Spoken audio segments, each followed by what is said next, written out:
Hello, everyone. My name is Scarlett. I'm the Communications Director and today's host. Welcome to the second webinar of our 2022 conference. We're very excited today to have invited Dr. Jennifer Fonda to speak with us. Hello, Dr. Fonda. Before we start, let me give a brief introduction of what ScienceHolic is. We are a youth-run nonprofit that aims to introduce intricate scientific concepts in a manner that's fun and comprehensive to teens. We also offer unique leadership and volunteer opportunities to those who want to explore more in STEM, and even to those who has English as a second language. Our main mission is to serve as a free resource for students to learn more about various STEM topics. And other than this webinar section branches, we also have our seasonal magazine editions. We've published 5 so far. You can check them out in our website later on. And also a bi-yearly review where we allow students to publish their research papers at a lower cost than most publications. But you're all here today to meet our guest speaker. So without further ado, Dr. Fonda, would you like to introduce yourself? Sure. So I have a dual degree. So I have a master's in biostatistics and PhD in epidemiology. And my focus really works in mental health. So I'm at the Department of Veterans Affairs. I've been there 15 years, just got promoted up to the research health scientist for epidemiology and biostatistics. I just actually also got promoted to be director of our biostatistics and informatics group. So I have about 5 people who are working underneath me, more kind of junior biostatistics and epidemiologists. I'm an assistant professor at Boston University School of Medicine. Now, it seems funny that I'm in the Department of Psychiatry and not in like the public health, but that's a lot of the people who do mental health research tend to be in that department. And I'm also a part-time lecturer at the Department of Psychiatry at Harvard Medical School. And I had recently started in April. I am a principal investigator for a 5-year career development award grant at the Department of Veterans Affairs, where I'm going to be building predictor profile models, so using various machine learning models to look at risk and protective effects, protective factors of opioid use disorder and the opioid epidemic. It's great. So before we move on to the main content, attendees, if you have any questions, please send them in the chat. We'll try to go over them at the end of the webinar during the live Q&A session if they haven't been answered already. So let's move on to our first question. Dr. Fonda, what is the focus of your academic and research career, and what is really an epidemiologist and biostatistician? So as I briefly mentioned with the focus of my academic and research career, so for my research, I'm really the most interested in mental health conditions with a kind of a narrow more focus with addiction and suicide, and really trying to look at it from the public health of like, how can we do better prevention and early intervention so that a lot of these things that could be preventable, how can we at a population level be able to work on that? And then academic, I also teach a course in Intro to Epidemiology, and then I'm a co-director at the Department of Veterans Affairs for a biostatistics and research methods. So really training a lot of people who might have gone to different medical school or graduate school, so a lot of psychologists and research assistants, anyone who is really not as familiar about anything with statistics or research design. Or a lot of people come to me and they're like, oh, I'm afraid of math and I'm afraid of statistics. And I'm like, you're gonna love it at the end. So really trying to make it fun and exciting, and really showing how like research really can go complementary with fields like in medicine, where for medicine, you're looking with like a person, like an individual patient one-on-one, but we're trying to look at very broad patterns. That's the whole discipline with public health, and being like, what are those patterns that are emerging? What subgroups might be at higher or lower risk of things? And then it ties in, so both epidemiology and biostatistics are branches of public health. And for the longest time, they used to be the same major, but then they've become more specialized. So my PhD, and this is kind of really where my most expertise is in now, is epidemiology. And what we're doing with that is really the study and analysis of the distribution, like who's the who, what, when, where, and looking at those patterns of risk and protective factors. So risk can make you at higher risk of diseases, protective can lower your risk. So looking at things for health and disease conditions on that population level. And biostatistics is a field that's really looking at the development application of statistical methods to a wide range of topics in biology. So really kind of hand in hand is using those different kind of tools of looking at those patterns and trying to inform not only the medical field and their clinical practice guidelines, but also trying to change policy. So as they've changed the smoking rules and laws over the years, where back in the 80s, you used to be able to still be able to smoke in restaurants and a lot of places. And now where you're having a lot of these kind of smoke-free zones. So a lot of this, the research that we do gets applied directly to clinical and policies. So what, personally, I'm curious, is there elements of social justice almost in this type of research? Oh, absolutely. So a huge part when I teach my class with epidemiology, when I talk about those risk and protective factors, it's not just as some people think of, oh, it's just your genetics or your diet and health, but social determinants of health are a huge part and have become something we've been discussing for the year, like a decade or two, but really become focused because even if we're saying, oh, just eat better and exercise and doing that, not knowing that not everybody has, like there's food insecurity or housing insecurity and all those other kind of factors that can play into it. So we definitely include the social determinants of health. And while we don't always have the best measures unless you're doing questionnaires, we might use proxies. So if we're thinking that like structural racism can be a problem, we might look at it different study questions within certain racial ethnic groups, and then just like in our discussion section saying, well, really there's the root cause with structural racism, and these are things that we really need to change in policy and clinical medicine so that we can have more equitable health care for everybody. I have a second question. How does your research apply to like policy? Is there like a process to it towards it? Like how does it turn from results in the lab to actual tangible like changes?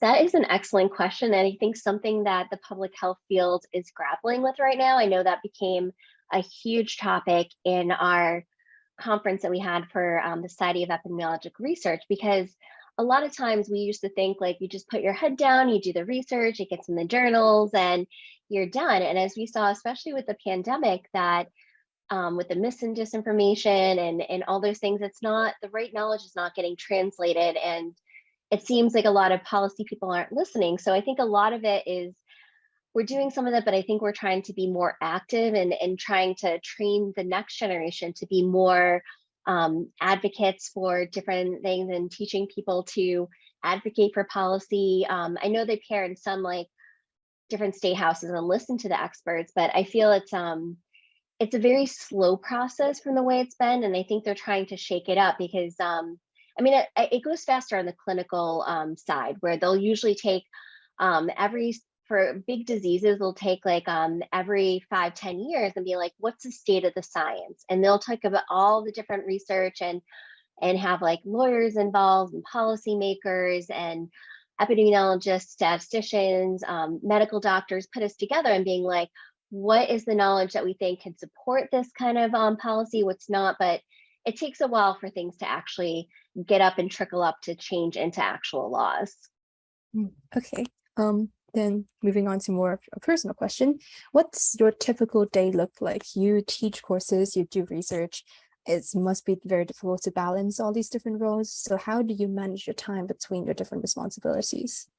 So I actually kind of break it out, I'd say more in kind of a given week and try to like, usually I do like set a certain number of goals. So having the career training grant, that actually makes it even a little more challenging to do research, but also the more exciting part because I love to learn. So I'm spending part of my time where I have different training goals. So I'm learning more about the neurobiology, neuroscience of addiction. So that's part of it, and taking like online and in-person classes and learning more about different programming languages, machine learning. And then I spend time where I'm actually writing some of the statistical programs and starting to teach my data analysts to how to pull the data together. So I'm working with like over a couple million veterans in my cohort with like potentially billions of medical records. So being able to, part of the time is how do you make the data in a form that you could use it to actually apply the statistics and looking at that. So part of it is computer programming. Another part is really just running some of the analyses and working on manuscripts and papers. And then I also, I do a lot of teaching and mentoring. So I have it built up. It's usually kind of on the academic schedule. So I'm going to start teaching one class once a week, starting in a couple weeks for the fall semester. And then I teach outside of my VA hours for my Harvard class. So kind of managing it that way. And I also am working on a clinical trial. So that's after my regular VA hours, but that's been very exciting to be the biostatistician on that. So it's really kind of mapping out your weeks and seeing, well, what's your main goals you want to do, and always prioritizing that in the kind of your beginning of the day and seeing as you go, and don't try to jam too much into one day. That's a life skill that might take many decades to learn. And it keeps it fun and interesting too by being able to mix it up. So I'm not just coding or not just doing research or not just teaching. It's a little mix of everything. I do agree with that. There's a question from Jessica in the chat that I think is applicable now to ask. What are some examples of the machine learning that you mentioned, the concept of machine learning and data, especially in the biology field? It sounds really interesting.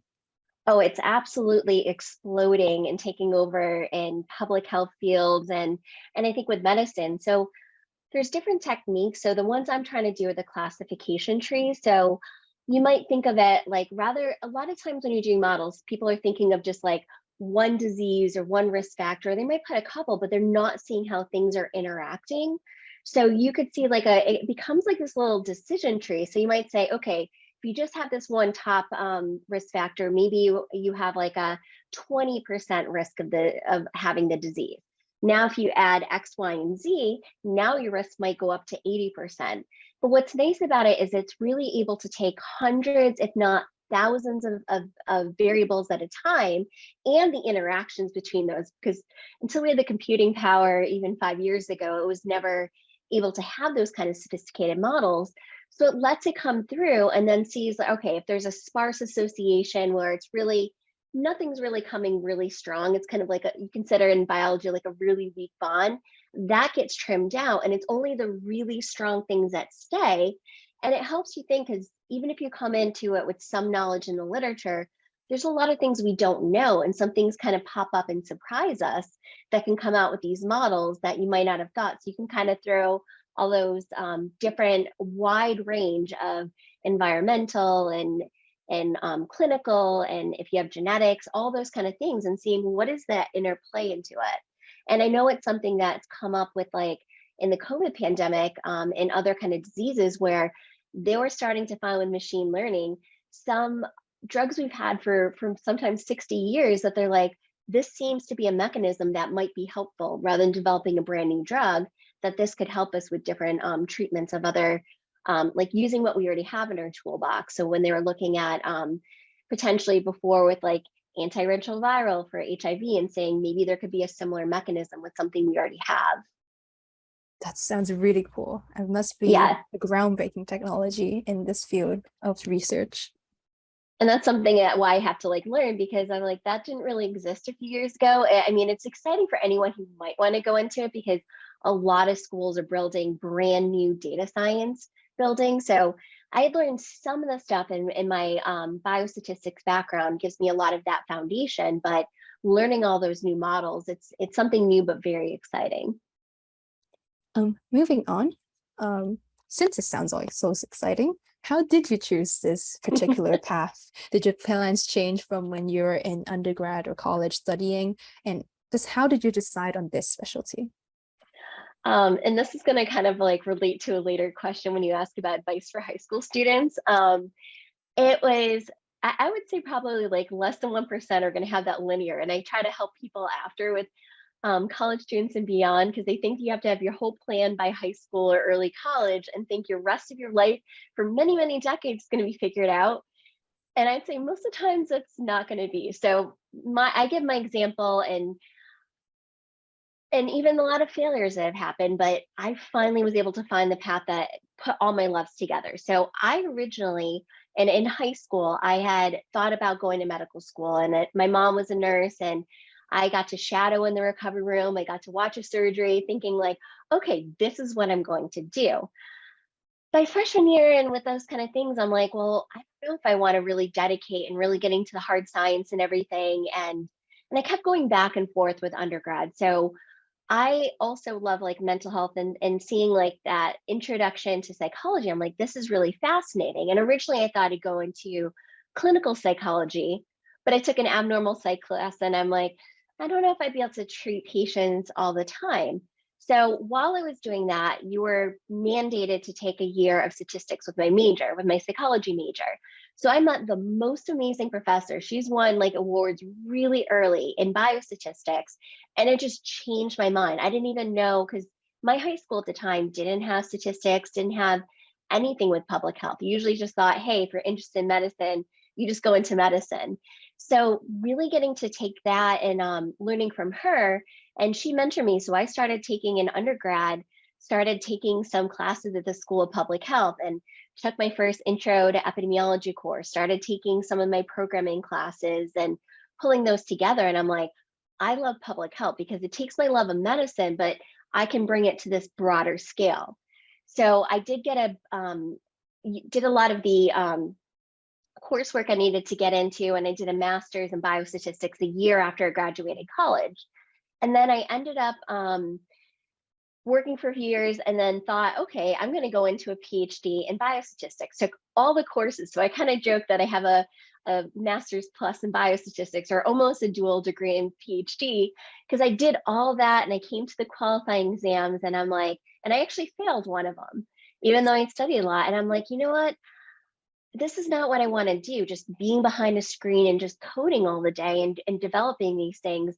I have actually been working with an epidemiologist, and I'm like, I love that part. I love being able to work with the doctors and see the clinical question and actually translate into how could you actually make a research question that you could actually test, and what are all the biases you might have. So people might hear about confounders, some extraneous factor that might explain it, or hear misclassification bias when you hear like way undercounting right now of COVID tests. So I always tell people, if they said it's 2,000 a week, multiply it by 5 or 10, because people aren't reporting it at home. So thinking about all those things and working with the field. So I was fortunate enough that I was in one school, I was able to transfer a lot of my credits, just take a couple courses, and then do my dissertation in epidemiology. So it was an extremely long, extremely windy road, but I am the happiest that I've ever been, because even though it took that time, I got to put all the things that I love. I love medicine and working with doctors. I love being in public health and having that mixer of designing, but also being a nerd and loving biostatistics, and loving my undergrad with psychology and putting that together with mental health. So it's something that it really did kind of twist and turn. And I think it was something really just seeing what made me excited in some of my coursework, and having absolutely amazing professors and mentors that really helped guide me to where I was going to be. I feel like you describe it as like a windy road, but I feel like since you did not take a linear road, but you explored various fields, you probably learned a lot of different skills from various areas and applied it to what you're doing today. So definitely paid off at the end. Yeah, and that's where I think that kind of growth mindset. So even if you, because a lot of times you might think of it as a failure and thinking, oh, I went to do this path and I didn't, or you feel like them and saying this is not going to be for me, but that like you really grow from those things. And I think it made me a stronger researcher by having that wide range, and I can talk to a lot of different specialties. Great. Let's move on. Since again that, well, I'm not sure how you would answer this question, so I'm excited to hear from you. How can someone follow your very windy path? University, how, like, what should they study in university? What kind of experience they should get? And what is something that you wish someone had told you before you started down this career path? Well, I wish I had opportunities that that you're having with this conference, because a lot of these things didn't even exist. I didn't even really know that biostatistics and epidemiology or public health was a field. But I think like for the university paths, it's really nice because a lot of schools now have, even in undergrad, they have like public health majors or minors, or you could do a BA, MA at the same time. But I'd say too, like if you went into the path, I would definitely say places that have like public health or some sort of opportunities where you can take those kind of statistics and other kind of courses, because then you can really kind of see that wide range. And then you could take extracurricular courses, or you might say, okay, I'm interested in psychiatric epidemiology, I'm going to take that that course, or I'm into infectious disease, I'm going to take those courses. So definitely find a school that, but you could see like if you start like in either like your freshman or sophomore year of college, that you could take those first base level year, unless you've already like taken like an AP statistics, you might be able to test out of that. Taking another thing you'd have to do is, it's very coding heavy, and I think, but that's a strength. But it's something I think if people are really interested in like finding patterns and loving logic puzzles, if you love Sudoku, like that might be a fun kind of thing, because it's like all about logic. But taking those kind of courses and in those kind of introductory, and then a lot of times though, also asking yourself though, like, are you the type of person who really likes to be like coding and behind the scenes and running the statistics? Then you might go maybe more in the biostatistics. Or if you really kind of want to like lead research and do that, you might side like maybe more epidemiology. But both of those fields, if you do go into them, you can get a lot of that foundation in your undergrad. And if you do decide biostatistics, one of the requirement in a master's degree is you do have to have 3 semesters of calculus and a semester of linear algebra, because you have to really, you basically prove and derive every statistics that's ever been derived to exist. So you have to have that kind of solid foundation. But if you went into epidemiology, you wouldn't have to take those calculus. I wish I didn't have to take the calculus, but I have more of that kind of that foundation. But those are the kind of things, and you'll know better, I think, by your sophomore year, whether or not you want to focus and get those kind of prereqs before you'd apply for a master's degree. And then but some people also, if they're not sure, there's a lot of people that come from a wide variety of undergrads, and they might have some interest in biology or psychology or something, and they go into a master's of public health, which has, you can do a concentration in epidemiology and epidemiology and biostatistics. So there are a lot of ways to kind of get there. So if you didn't have that opportunity in undergrad or wasn't at a public health school, you could still take some of the stat courses, or even a lot of free things that like EDX gives a lot of free courses that you could take, and kind of exploring those things, and then going into master. And then I usually tell people, take a break. If you do get a master and you're thinking about a PhD, take a break, work, get some real life experience. It makes your dissertation a lot easier. But also to really think, I wish I had taken more time and working, and not dive into my biostatistics PhD. I think I would have had like a better, I mean, it worked out in the end, but I think I would have had a better outcome. But it helps you really decide what you're passionate about, because some people, they don't need to go beyond a master's. For me, intrinsically, I wanted to teach. So to be a professor and go the ranks, you have to. And if you ever want to write a grant and be the principal investigator, the lead investigator of a grant study, or a director of a whole lab, you do have to have that PhD. Okay, that's a lot of information, but that's really great advice as well. Finally, I know you've thought about this, the answer for this question. What advice would you give to high school students who are considering a career in STEM? So as I kind of said a little bit, is to keep that kind of growth mindset, because you might, when you're in high school, you're getting kind of like a lot of knowledge at once, and you don't really get to get that kind of specialty. But kind of finding what you're passionate about, what is something that you can work on, or kind of a skill set where you don't even feel like it's work, that you could just dive yourself in for a few hours and it doesn't feel like a job.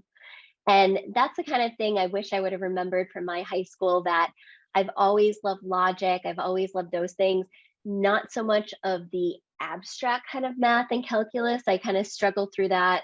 The third semester I liked because I could apply it, but kind of finding like if you tend to be the one who's like really loves abstract math or really loves calculus, really those things, that you might be better in engineering and physics. But if you kind of like more of the data patterns and the idea of computer programming and data science and those kind of things, or designing the research study and seeing it from start to finish, then that could be maybe more of that path that you can consider and explore in college. And I'd also say too, like I know it could be hard when you're a high school student to really have, you might not always have the opportunity of someone in the field in your area, but definitely by college, and not enough people get to know the professors early. So when you do go to office hours, get to know them on a personal level, because they can give you invaluable advice of where to go on your career path. And don't be shy. It's always, there's not enough of people who go there, and it's just like, it's such, we put the time aside, we love doing it, we love mentoring and teaching students. So finding that team of people so you could decide what you like, what you don't like. This is a slightly off-topic question. A lot of high school students, even college students, would love to get research opportunities when they are in school so they can get experience in their field. So what advice would you give to those who want to try and find these research opportunities? I mean, it does get a little trickier to do it in high school. I mean, there are sometimes we have internship, but it gets tricky if you're working in public health field with actual like participant data, because there is the ethics and regulations. You have to do like an institutional review board. You have to have so many of the trainings to be allowed to see that kind of high level personal data. But they do have some of that. Like we've had some people kind of shadow, maybe not so much. We've had actually a couple, actually not so much in the high school for our Department of Veterans Affairs, again, because it could take months to onboard someone, and by the time you actually get them on. So unless you dedicate and start your junior year and go back to it senior year, it's kind of hard to really absorb things in a couple of just a couple months. But I think like in college, there's a ton of opportunities where they do have those kind of set up programs where you could do that and eventually do a senior thesis and collect your own data and do all of those kind of things. And so while there might not be as much for high school, definitely in college, and there's a lot more opportunities for college students, usually by junior, senior year, to intern and go back to the same place a couple summers in a row. And some have even like they can learn those kind of skills and shadow people. I've had a lot of people intern with me, and then some have interned with like the psychologist and went into clinical psychology. So there's a lot of programs that'll be available for that. Great. That's great information for us upcoming university students to hear. Now we've come to the live Q&A and attendees questions section. We'll start with the one attendee question that we received through our sign-up form, which is, what are some skills needed for epidemiology? That's an excellent question. So I've kind of touched on it a little bit, but some of kind of the basic skills that you would learn is you definitely have to be have some experience, at least early on in your career, before you move up and then you're just writing a lot of papers and grants, but having the skills of computer programming. Now, you don't have to get a computer science degree or anything. Usually, I'm not sure how, this is going to date myself, but way back when I was taking statistics, my sophomore year of college, I had to take C++. But there's a lot of times that you'll learn just a basic coding language. Nowadays, it might be like Python or R or something like that. But getting familiar with like, how do you read in a data file? How do you create brand new variables? How do you put many different data sources together? So those are like one set of skills that you have to do to make sure that you trust the data that you have.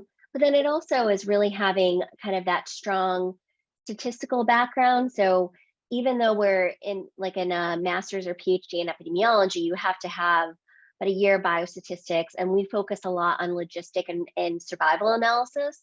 And those are two techniques that are really trying to say, like, okay, if we're going to look a year later or 5 years later, what is the risk someone's going to develop the disease, or what's that time to event? Like, do they have like 2 years and then they're going to get the onset? Maybe some have a year. How do we extend it so maybe they either don't get the disease or extend that time to having that? So a lot of those kind of backgrounds. And then you don't have to really, like, a lot of it, you would either, if you were in a public health undergrad, you might have an intro to epidemiology course. But if not, in your master's program, you would have that. And they go through all those things like, what is epidemiology? What's the history of it? How do you do things like a risk ratio of saying, okay, your risk for disease with a placebo is this, your risk for disease if you have the active drug is this, and what's that ratio? Like, are you increasing or decreasing your risk when you have that? So you start with that basic, and then I always say the second half is how do people break it? So I don't trust results until I look at it 5 different ways and trust that there's no biases that are coming up with that. There are 2 questions in the chat. First from Jessica. What were some of the most unique courses you took for public health at BU? And did you do any research programs while you were taking the courses? So my most interesting classes, well, I'd have to say in my PhD, it was fascinating to not only like really understand where all these, so epidemiology is a really young field. And it really, even in public health, a lot of it didn't really start until after World War II, when they started investing money from like NIH and FDA and starting things like the Framingham Heart Study and all those. So it's very, very new field. And seeing where they started from the very basic levels to how did they develop those things, and then how did they change the methodology when you had HIV, where they had to have a different way of thinking when you had different feedback loops. So I think some of my more advanced theoretical classes were the most meaningful, because I got to really understand why we have some of those kind of rules that we have that has like developed our epidemiology principles. There's a question also about, what would you say is the most challenging part of your career and how did you tackle it? Well, I think I forgot to answer that other question about research opportunities. Yes, actually. So that was a great question. So I did not so much under my master's. I was just going and taking courses and trying to get like it done really quickly. But I did have opportunities working. But during my PhD, for a variety of reasons, I had to work full time. So I kind of was doing my research while I'm doing it. But I do know a ton of public health, like BU especially, if you're going in a Master of Public Health, they have what's called a practicum, where you have to do so many hours with research. And I've actually had a couple practicum students that have come and worked with me on some real live studies where they're helping collecting and cleaning the data for us. So a lot of schools do have those opportunities. And then even if you weren't working full time, a lot of PhD programs, you could work 20 hours a week and working in a lab where you're doing their kind of research. And then when you get to the dissertation, that's your research and your 3 different papers that you're putting together. Well, let's move on to the next question.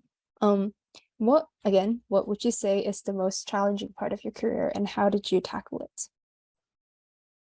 I think right now, the hardest part in this kind of environment is getting grant funding and trying to for how I overcame it is really finding, again, those excellent mentors who helped and for a wide variety. So I have a psychiatrist on as one of my core mentors. I have a psychologist so they're teaching me more about the addiction and the clinical side of things, who have that deep knowledge. I have another epidemiologist, another data science for the machine learning, but they really helped me be successful. And then also I took grant writing courses, because it is really hard. You get through the PhD and everything, and then you get grants, and that's what funds your job for a couple years or so at a time. So that has been challenging. I'm one of the lucky ones who got a career development award. It could be really competitive, and it gets really hard as you move through the ranks. But I think like finding those great team and mentors and having very strong lab that has that good kind of track record really helps you become successful. A question from me, actually, how has the pandemic affected your work, if at all?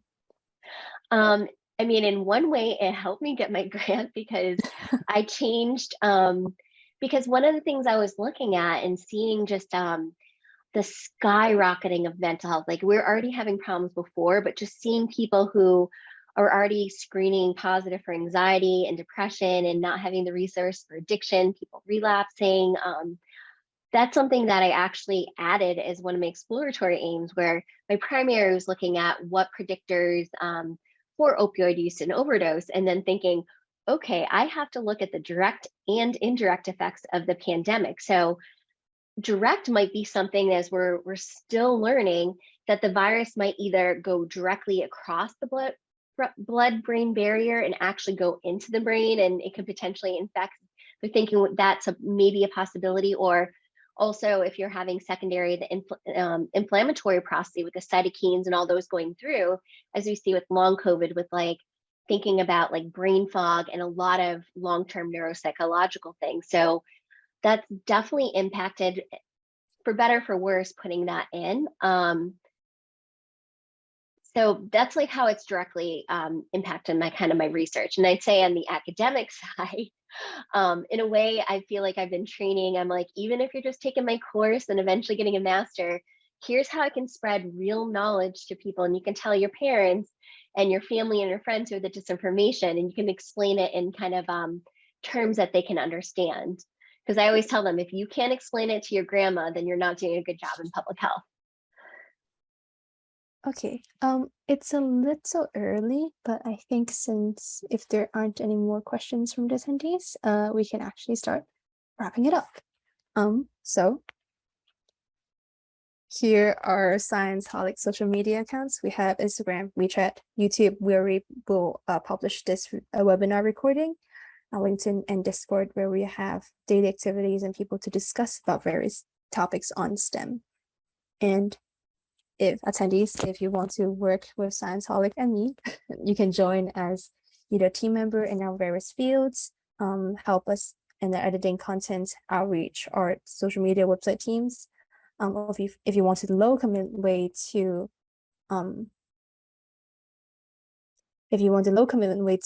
support us, you can become an ambassador, or you can submit anything you wrote for maybe your biology class to our blog and magazine article submissions. If you have a research paper that you want to submit, ScienceHolic Review is a great way for you to do that. Or if you just want to get updates about whenever we post new content and for our webinar updates like this, you can join our mailing list. And finally, this is the end of the webinar. Thank you so much, Dr. Fonda, for joining us. It was so great to hear about your perspective and just your unique careers paths and your advice in general. Thank you for having me. It's been a pleasure. And if anybody has questions, they can reach out to me to my BU email. Great. So again, thank you everyone for joining. This is the end of day 1 of the ScienceHolic 2022 conference. Please tune in again tomorrow at 5 p.m. EST to hear from Dr. Angela Snyder. Thank you, everyone. I'll see you again soon. Thank you, Dr. Fonda.